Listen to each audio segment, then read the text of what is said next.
السلام علیکم ورحمۃ اللہ وبرکاتہ۔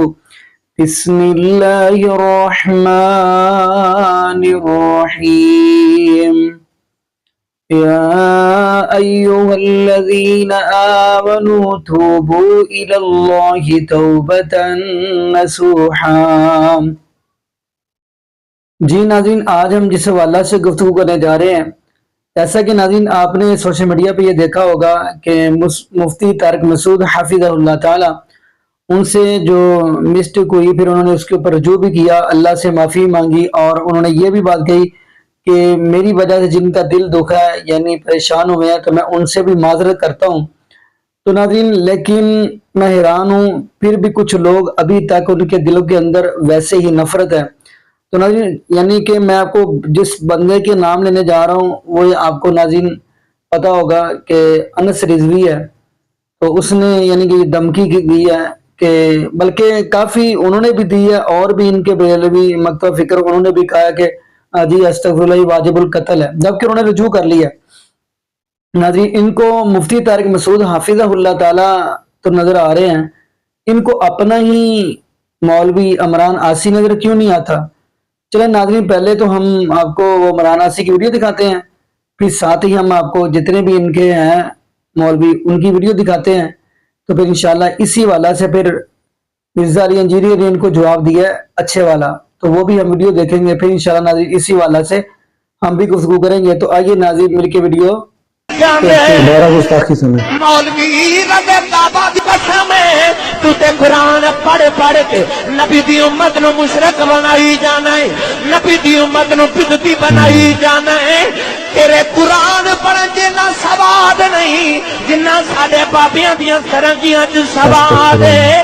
تو قرآن پڑھ کے مومناں نو مشرک بنائی جانا ہے، ساڈے بابے ڈھولکیاں بجا کے مومن بنائی۔ طارق مسعود کے لیے پیغام ہے کہ بعد آ جاؤ، ہم وہ بیانیاں دیں گے پھر تمہیں ہضم نہیں ہوگا۔ تمہارے خود مسلک کے لوگ بھی کہہ رہے ہیں کہ تم نے غلط بات کیا، تم نے حضور کی بہت بڑی بےعزتی کی ہے، بعد آ جاؤ، بعد آؤ، اپنی زبانوں کو لگام دو۔ گلا کرتا گلے چنے کے پسینے مبارک کی مثل ہوئی تو حضور نے بارے گلا دے دو۔ میں کو گال کرے لکھ والی گال کٹے، میں کوئی مسئلہ کوئی نہیں، لیکن جو ساڈے آقا والے کے بارے گل کرے گا اسی انہوں ٹوٹ کے رکھ دیں۔ تمہیں بہتی بات یہ نہیں رکھنی، کر دو نہ کام کرو، حضور کے بارے گل اسی برداشت نہیں کریں گے بالکل۔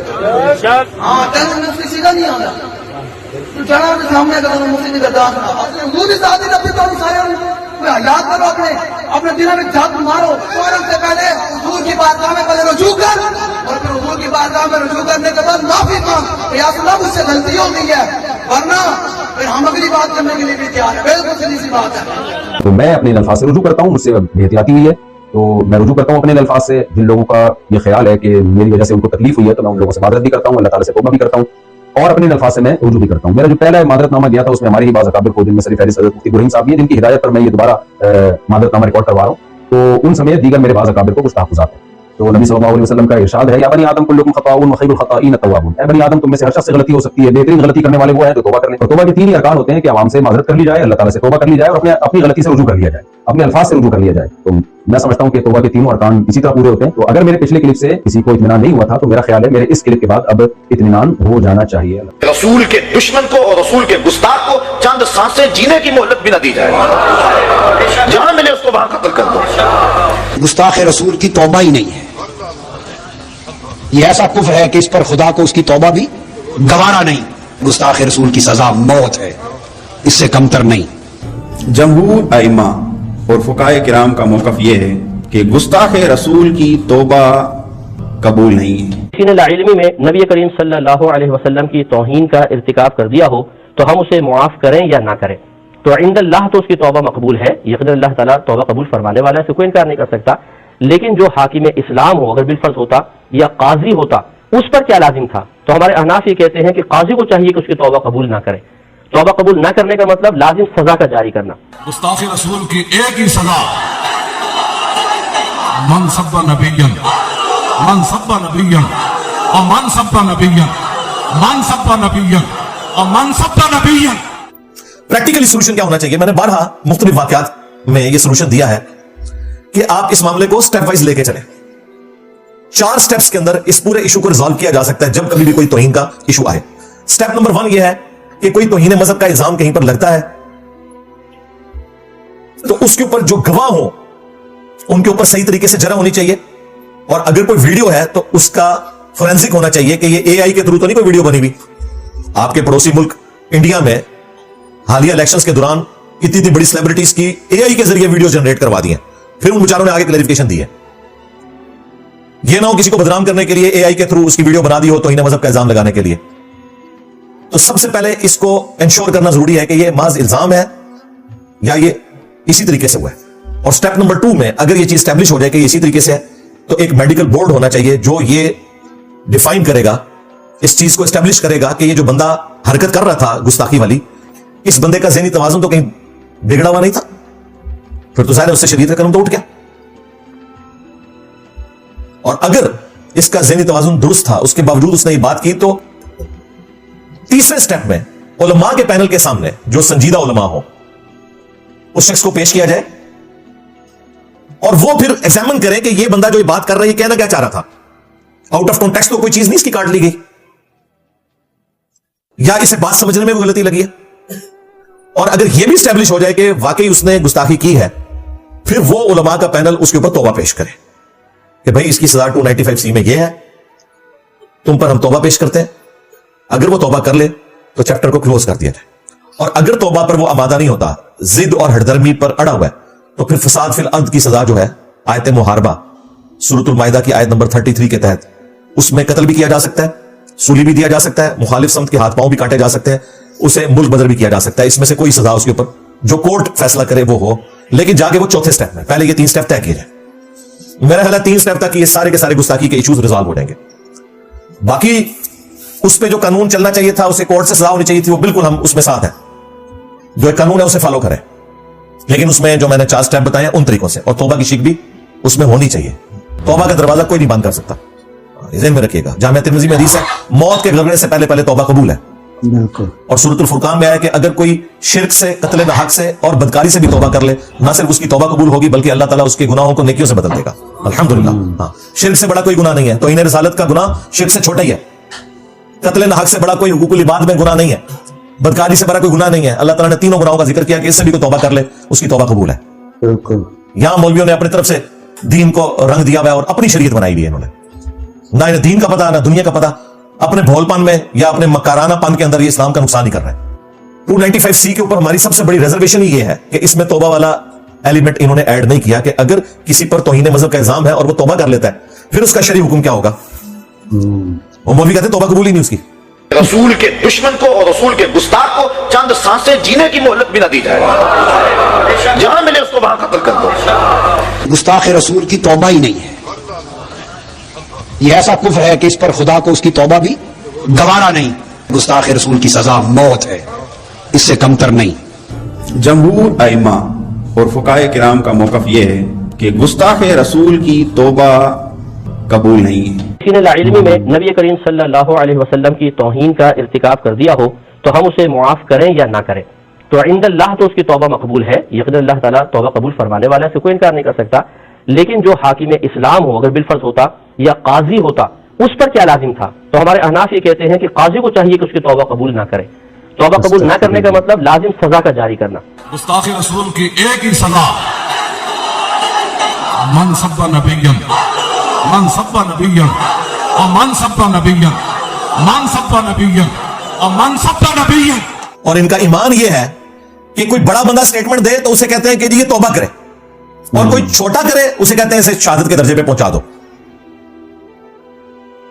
आपको पता है पिछली गवर्नमेंट में इमरान खान साहब से 1-2 दफा अल्फाज के चुनाव में इशू हुआ जिसमें गुस्ताखी वाला कोई एलिमेंट नहीं था, अल्फाज के चुनाव का फर्क था। मैंने उसके ऊपर पूरी वीडियोस उसी वक्त रिकॉर्ड करवाई थी, जिसकी वजह से हमारे पीटीए वालों को धोखा लग गया कि मैं शायद खान साहब की पॉलिटिक्स के साथ एग्री करता हूं। वो आज भी तौहीन मजहब का इल्जाम लगेगा ना, तो मैं आज भी मजलूम के साथ खड़ा हूंगा।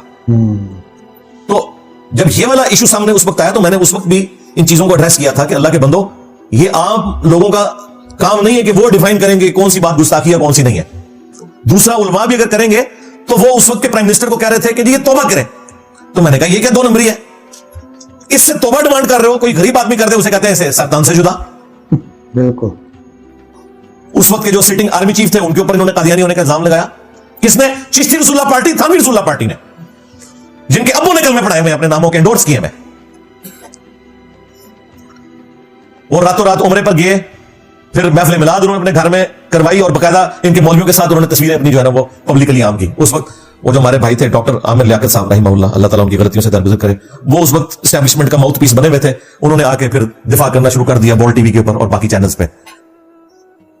जिस मुल्क का आर्मी चीफ और प्राइम मिनिस्टर जो ताकतवर तरीन लोग हैं, वो अपने इस्लाम का सर्टिफिकेट इन अनपढ़ मौलवियों से ले, जो बेचारे स्कूल से भागे थे तो इनके मां बाप ने इन्हें मदरसे में दाखिल करवाया था, उस मुल्क का फिर अल्लाह ही हाफिज है। बिल्कुल सही बात। और ऐसे मुल्क के अंदर फिर एक आम आदमी की जान माल का तहफ्फुज़ कौन करेगा?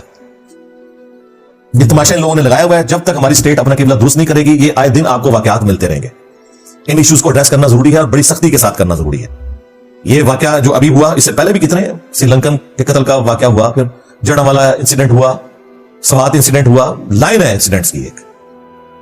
लेकिन अगर इन सारे मामलात को मंतकी अंजाम तक कोर्ट्स के थ्रू पहुंचाया जाए, मजबूत केस बना के, तो इन वाकयात को काफी हद तक कंट्रोल किया जा सकता है। बहरहाल मैं अभी भी अल्लाह का शुक्र अदा करता हूं, जितना बड़ा हमारा आबादी का एटम बम है, 25 करोड़ की आबादी में ये वाकयात बड़े थोड़े हैं। वरना जितने इन्होंने चलते फिरते ये बारूदी सुरंगें बिछाई हुई है ना, ब्रेन वॉश बच्चों की, ये तो रोजाना दर्जनों वाकयात रिपोर्ट हो। किसी बेचारे की कॉलेज से सप्लाई आई होती है, किसी का स्कूल में दिल नहीं लग रहा होता, वो कहता ठीक है मैं अब जन्नत में जाऊंगा। यहां पर भी जितने 5 दफा मुझ पे मर्डर अटेम्प्ट हुए ना, ये 5 नालायक तरीन बच्चे थे, तंग अपनी जिंदगी से। वो फिर इस तरीके से आखिरत बनाने की कोशिश करते हैं। आने से पहले तहरीरें होती हैं कि मैं फंदे को चूम लूंगा, और हालत यह है कि एक रात सिर्फ हवालात में काटते हैं, जेल में जाते हैं, अगले दिन जब जमानत के लिए अप्लाई करते हैं, सहते जुर्म से इनकार किया होता है कि हम तो गए नहीं अकेडमी में। ये टोटल इश्क रसूल होता है इनका। ये मैं इसलिए बता रहा हूं कि मां बाप की जिम्मेदारी है कि अपने बच्चों की एक्टिविटीज के ऊपर गौर व तफक्कुर के साथ एम्फसाइज करें कि वो किस तरह के मौलवियों में उठते बैठते हैं, वो उन्हें क्या सिखा रहे हैं। दीन के नाम के ऊपर दहशतगर्द तो नहीं बना रहे वो, इस दहशतगर्दी का दीन से कोई लेना देना नहीं। इवन जिहाद भी जो हो रहा है, सुन्नी शिया को कत्ल कर रहे हैं, शिया सुन्नी को कत्ल कर रहे हैं, सुन्नी सुन्नियों को कत्ल कर रहे हैं। अफगानिस्तान में देख लें, दाइश कट्टर अहले हदीस वहाबी जमात है सुन्नी, दूसरी तरफ तालिबान कट्टर देवबंदी सुन्नी, एक दूसरे को मार रहे हैं। और यहां बैठ के जनाब लोग हमारा खून गरमा रहे होते हैं कि जनाब जिहाद में जाए। किधर जाए? जिहाद ये करें कि तालिबान के साथ मिलकर तो दाइश के हेडक्वार्टर पे हमला करके अहले हदीसों को कत्ल कर दें, और उनके साथ अहले हदीस मिलकर तालिबान के ऊपर हमला करके उन्हें मार दें। टोटल तोड़ा जिहाद। लो सामो आयता पर जो जिहाद दिया, वो जिहाद था अल्लाह के नबी इस्लाम को वही की ताईद के साथ, और ये शैतान की ताईद के साथ तुम्हारा जिहाद हो रहा है मुसलमानों को कत्ल करने के लिए। मुसलमानों की जिंदगी तुम लोगों ने मुश्किल बनाई हुई है। आप तो लोग डरते हैं मस्जिदों में बच्चे भेजते हुए कि यार वहां पे कोई रेडिकल ना बना दे, हमारे बच्चों को शिद्दत पसंद ना बना दे। बच्चों को बस मस्जिद में नमाज की हद तक रखें जी, सीधी सी बात है। और उन मसाजिद में जाके जुमे पढ़ें जहां पे आपको कोई दीन सिखाया जाता है, और मौलवियों के साथ बिल्कुल ना किसी मजहबी जमात के साथ जो इस किस्म की है, अच्छी तंजीमें भी हैं जैसे तबलीगी जमात है, मॉडरेट जमात है, उनको मैं एक्सक्लूड कर रहा हूं इसमें से। इस तरह की रेडिकल जो जमातें हैं उनके साथ बिल्कुल उठना बैठना बच्चों का बंद करें, ना उन बच्चों के दोस्तों में। जी नाज़रीन, आपने ये वीडियो मुलाज़ा फरमाई। तो नाज़रीन, जो बंदा अल्लाह के सामने अपने गुनाह की माफ़ी मांग ले, अल्लाह तो माफ़ कर देता है, लेकिन फिर वो ये भी बात कह रहा है कि मेरी वजह से जिनका दिल दुखा है मैं उनसे भी माजरा करता हूँ। वो रुजू कर रहे हैं, वो माफ़ी मांग रहे हैं, जबकि कुरान पाक ने बार बार ये बात कही है। जैसा कि आपने एक बीच में से एक इनका मुफ्ती सुने, मुफ्ती अकमल, उन्होंने कहा जी अल्लाह के नज़दीक इसको माफ़ी है, लेकिन हमारे इमाम अबू हनीफा यानी हनफी के नज़दीक माफ़ी नहीं है। यानी कि मैं हैरान इस चीज़ पे हो रहा हूँ, आया कि इनको नहीं पता कि दो ही चीज़ें नबी पाक सल्लल्लाहु अलैहि वसल्लम हमें दे के गए हैं, हमें उनको ही फॉलो करना है, हमें उनकी ही पैरवाई करनी है। अब वो कौन सी दो चीज़ें हैं? वो नबी पाक सल्लल्लाहु अलैहि वसल्लम ने क्या फरमाया? फरमाया अनिल मिक़दाम रज़ियल्लाहु तआला अन्हु क़ाल रसूलुल्लाह सल्लल्लाहु अलैहि वसल्लम तरक्तु फ़ीकुम अमरैन लन तज़िल्लु मा तमस्सकतुम बिहिमा किताबुल्लाहि व सुन्नति रसूली। नबी पाक सल्लल्लाहु अलैहि वसल्लम के सहाबी हज़रत मिक़दाम रज़ियल्लाहु तआला फरमाते हैं कि नबी पाक सल्लल्लाहु अलैहि वसल्लम ने फरमाया, मैं आपके अंदर दो चीज़ें छोड़कर जा रहा हूँ, एक अल्लाह की किताब है, दूसरी सुन्नत रसूल है। जब तक उनको आप मजबूती से थामे रखोगे हरगिज़ गुमराह नहीं हो सकते। تو تیسری یہ چیز کیسے آ گئی؟ میں ایک جملہ اور بھی کہہ دوں، یہ سنانا زیادہ اہم ہے۔ یہ مفتی لقمان نے یہ جملہ تو کہا ہے نا کہ جی اللہ کے نزدیک تو معافی ہے لیکن ہماری حنفیت کے نزدیک معافی نہیں ہے۔ ان کو یہ نہیں پتا، سورہ احزاب کی آپ آخری آیت دیکھیں گے کہ جب حضرت عائشہ صدیقہ رضی اللہ تعالی نبی پاک صلی اللہ علیہ وسلم کی ازواج مطہرات بیٹھی ہیں، صحیح البخاری کے اندر بھی حدیث موجود ہے، یہ نبی پاک صلی اللہ علیہ وسلم آئے ہیں تو تمام ازواج مطہرات بیٹھی ہوئی تھی۔ نبی پاک صلی اللہ علیہ وسلم نے فرمایا کیا بات ہے؟ تو بات یہ بتائی گئی کہ کیسر و کسرا کی عورتیں زیور پہنتی ہیں، یعنی زیب و زینت کرتی ہیں، تو ہمارا بھی دل کرتا ہے کہ ہم بھی زیور پہنے۔ تو اللہ پاک نے پھر قرآن نازل کیا، یا ایھا النبی قل لازواجک ان کنتن تریدن الحیات الدنیا وزینتہا فتعالین۔ خیر ناظرین، یہ رب العالمین نے قرآن نازل کیا تو نبی پاک صلی اللہ علیہ وسلم خیر ناراض ہو کر چلے گئے، فرمایا اب میں 1 مہینہ گھر نہیں آؤں گا۔ بات میں شارٹ کرتا ہوں، مہینہ نبی پاک فرماتے ہیں کہ نبی پاک صلی اللہ علیہ وسلم نے فرمایا کہ میں مہینہ گھر نہیں آؤں گا۔ تو نبی پاک صلی اللہ علیہ وسلم جب آئے ہیں تو ابھی 29 دن گزرے تھے، حضرت عائشہ صدیقہ رضی اللہ تعالیٰ عنہ فرمانے لگی اللہ کے نبی حضرت محمد رسول اللہ صلی اللہ علیہ وسلم ابھی تو مہینہ نہیں ہوا۔ تو نبی پاک صلی اللہ علیہ وسلم فرمانے لگے عائشہ کبھی کبھار مہینہ 29 کا یا 29 کا بھی ہوتا ہے۔ خیر جو ناظرین بات سنانے لگا ہوں وہ یہ ہے کہ حضرت عائشہ صدیقہ رضی اللہ تعالی عنہ کو نبی پاک صلی اللہ علیہ وسلم فرمانے لگے عائشہ جاؤ جا کے اپنے باپ ابو بکر صدیق رضی اللہ تعالی عنہ سے مشورہ کر لیں، جو آپ نے سوال کیا ہے کہ ہمیں بھی زیب و زینت یعنی سونا چاندی ہمیں بھی زیورات چاہیے۔ تو حضرت عائشہ صدیقہ رضی اللہ تعالی عنہ نے جو جواب دیا ہے وہی تو مین ہے۔ حضرت عائشہ صدیقہ رضی اللہ تعالی عنہ فرمانے لگی اللہ کے نبی جی مجھے یہ بتائیں میں اللہ کا قرآن اور نبی پاک صلی اللہ علیہ وسلم کا فرمان چھوڑ کر اپنے ابو کے دروازے پہ جاؤں، یعنی ابو بکر صدیق رضی اللہ تعالیٰ کے دروازے پہ جاؤں، کیا میرا ایمان رہ جائے گا؟ یہ حضرت عائشہ صدیقہ رضی اللہ تعالی عنہ فرما رہی ہیں۔ تو ناظرین سوچنے والی بات یہ ہے کہ جب ہمارے پاس 2 چیزیں نبی پاک صلی اللہ علیہ وسلم چھوڑ گئے ہیں پھر ہم کیوں کسی امام کے پیچھے لگے؟ جبکہ تمام اماموں نے یہ بات کہی ہے کہ جہاں پہ نبی پاک صلی اللہ علیہ وسلم کی حدیث آ جائے تو ہماری جو بات ہے اس کو دیوار پہ مار دیں۔ ناظرین حیرانگی والی بات ہے۔ باقی ناظرین دعا کریں اللہ پاک ہمیں نبی پاک صلی اللہ علیہ وسلم کی شریعت کے مطابق زندگی گزارنے کی توفیق دے، اور یہ بھی دعا کریں اللہ پاک ہمیں 5 وقت کا پکا اور سچا نمازی بنا دے، اور جتنے بھی بے اولاد جوڑے ہیں اللہ پاک سب کو نیک نورینہ صحت تندرستی والی ایمان والی لمبی زندگی والی اولاد عطا فرما دے۔ جزاکم اللہ خیرہ، احسن الجزاء۔ السلام علیکم ورحمۃ اللہ وبرکاتہ۔